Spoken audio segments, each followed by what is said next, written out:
Hello and welcome to our flip video lesson, lesson 4.14, the Silk People. Okay, so for this lesson, you have your Human Odyssey reading pages 136 to 137, your student guide workbook pages 134 to 137. Just a note, your student guide says lesson 13, but this is actually lesson 14. Your OMS assignment is assessment 4.14 and about the topic, Ancient China and the importance of silk. So what are we learning about today? Our Unit 4 lesson objectives. We're going to explain that in ancient times, the Chinese learned to produce silk from the cocoons of silkworms. We're going to describe the importance of silk and its production to the early Chinese. Explain that in ancient times, the Chinese learned to produce silk from the cocoons of silkworms. And then list 3 ways that China's civilization differed from other river valley civilizations. So we have quite a few objectives to get through today. Lesson introduction, the Silk People. China's ancient civilization developed differently from the early river valley civilizations. China was unique in that silk production started there. Chinese silk is still famous, and China continues to be the world's leading silk producer today. Not many countries produce silk, but the silk production process was once one of the most closely guarded secrets in history. To the Chinese, silk was worth more than gold. Why was ancient China different from other river valley civilizations? So China's geographic location with the Gobi Desert in the north and the Himalayas to the west and the seas to the south and east isolated Chinese cultures from other cultures, and it is also the oldest continuous civilization in the world. So as we've talked about previous ancient civilizations, they've all declined or diminished or been transferred over in power. Ancient China, or China, modern China now, is the oldest continuous civilization in the world. It's a good thing to note there. Student guide questions. Okay, so now you're going to turn to your student guide, open it up to page 136, and you'll see there distinguishing fact from opinion.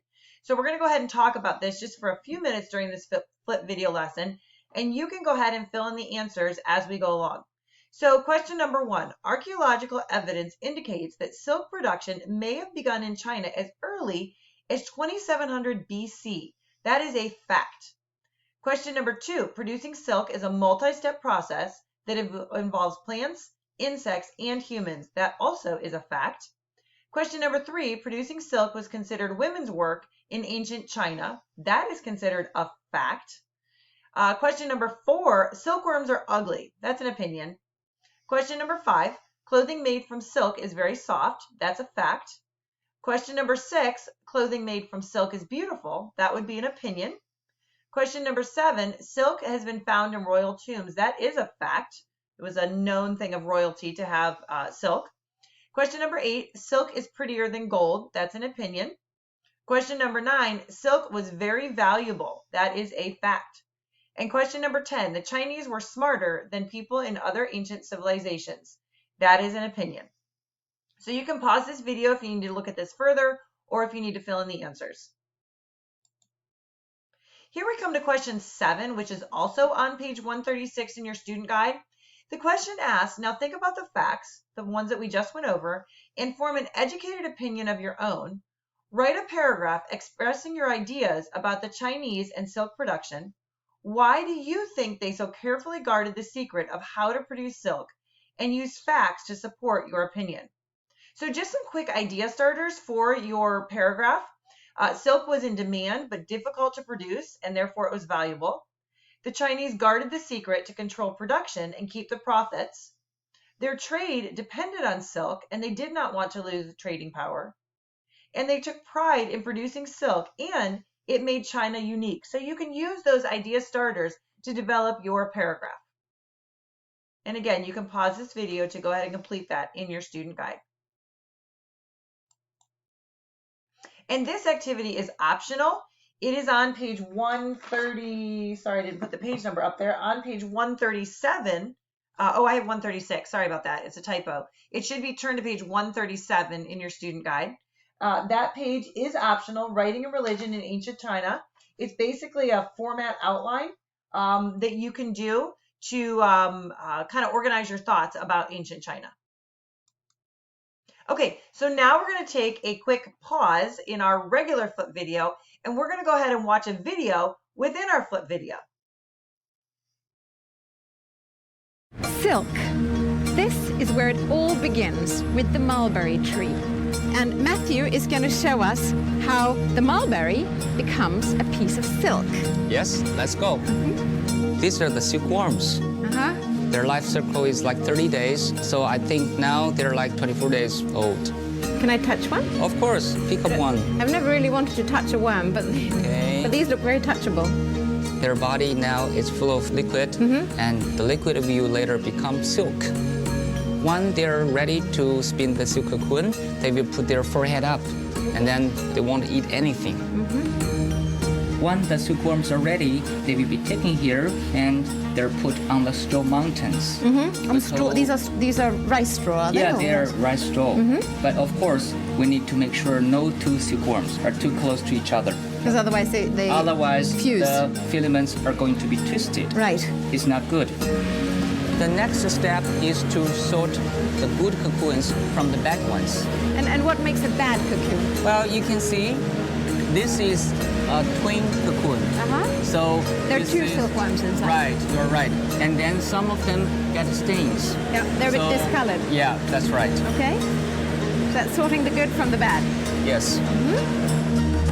Now the silk cocoons are put in the hot water, and the boiling water can dissolve the natural glue of the silk cocoons. And what is she doing here? Now she's using a brush to get the silk ends from the cocoon, and then those ends will be hooked into the machine. So here it's spinning the silk thread. Yes. And you need 8 filaments for the silk thread? For one thread. For one thread. And this? They're called pupas. So these are the dead silkworms? That's right. And we can eat them, actually. But you fry them? Oh, yes. We deep fry it, and then we put some salt, pepper. It's crunchy and very delicious. So every part of the process of making silk is consumable? That's right. Great. As you can see here, this is the final step of getting the cloth. The silk is dyed and woven by machine into cloth. And that's the final piece of silk? That's right. We can use it to make beautiful clothes. Chinese silk is a beautiful fabric, and having a custom garment made is a wonderful memento of a trip to China. One of the easiest places to do just that is on your Viking ship as it sails the Yangtze. Viking River Cruises, let us share with you the traditions and culture of magnificent China. So hopefully you enjoyed that video and it gave you a little bit more information on how silk is cultivated now today. Obviously, they didn't have some of those technologies back in ancient China, but it still revolves around the same process.